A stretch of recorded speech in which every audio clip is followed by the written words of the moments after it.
So, as we know, a few days ago now, two Jewish men were stabbed in Golders Green, North London. Fortunately, they survived and are in a stable condition.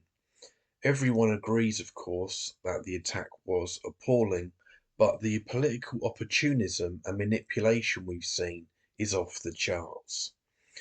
These horrific stabbings are blatantly being weaponized for the political agendas of different right-wing and Zionist factions of the ruling class.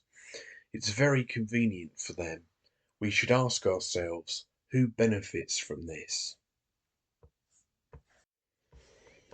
The secret state is definitely real, and we've seen various examples of this, such as Operation Gladio, Operation Sunrise, MK Ultra, etc.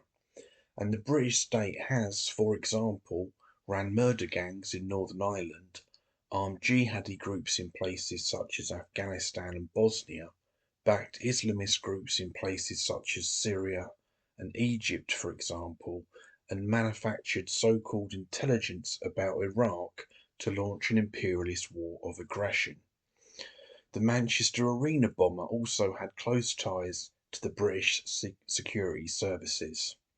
Yet too many people, including academics and so-called journalists, are willfully ignorant of deep politics and parapolitics. What unites many academics and so-called journalists, in fact, is a consensus that a secret state not only doesn't exist, but that even if it did, it would obey the rules. People really do need to be aware that certain political actors are trying to manipulate their emotions for political gain. Keir Starmer has already signalled that he will crack down further on protests that are against the genocide of the Palestinian people, for example. Meanwhile, the Met Police grooming gang have signal boosted the fascistic grifter, hate monger and nonce apologist Tommy Robinson on X.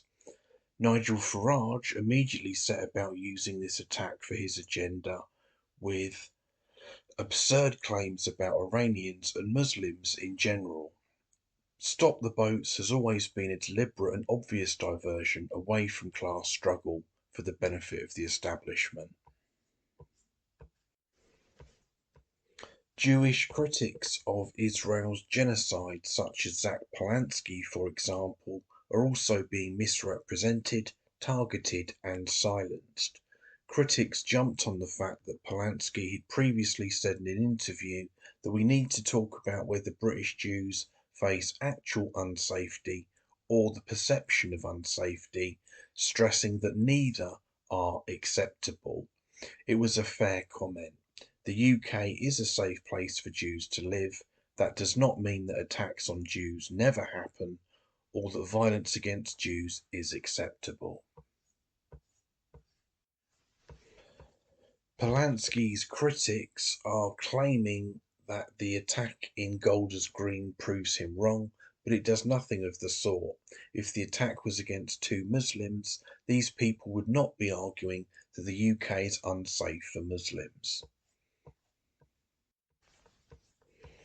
In 2024, 2 years ago, we saw a 73% spike in violent attacks against Muslims, and I don't recall the government's terrorism advisor calling it, quote, the biggest national security emergency in a decade.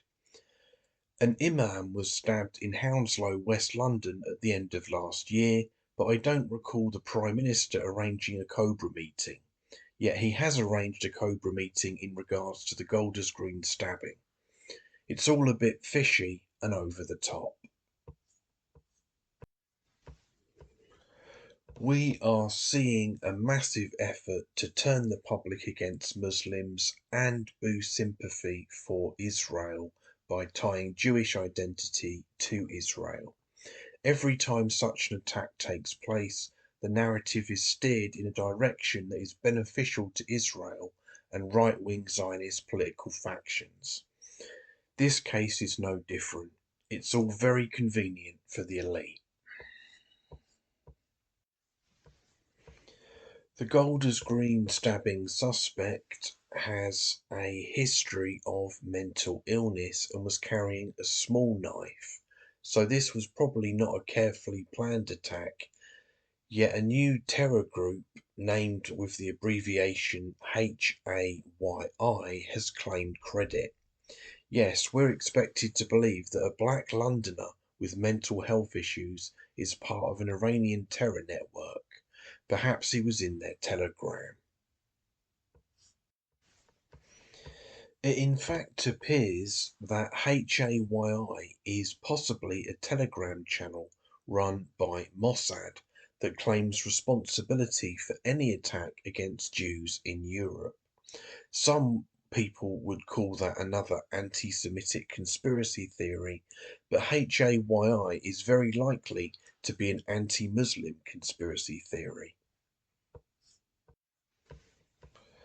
HAYI sprang into existence just a couple of months ago, claiming to be Iranian but presenting written materials in Arabic, full of spelling and grammatical errors and non native phrasing, the sort of thing you would expect from a bad translation.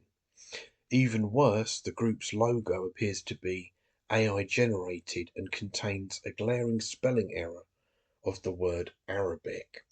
The name of the group's Telegram channel is also misspelt. It's worth remembering that this group materialized after Israel spent weeks telling us that a wave of anti-Jewish attacks was coming to Europe. We then saw the least convincing outbreak of terrorism in history. All of this helped Israel push a narrative that Jews are under attack, but it did not in any way help Iran. Israel and its friends are clearly using the horrible stabbings in Golders Green to manipulate the public.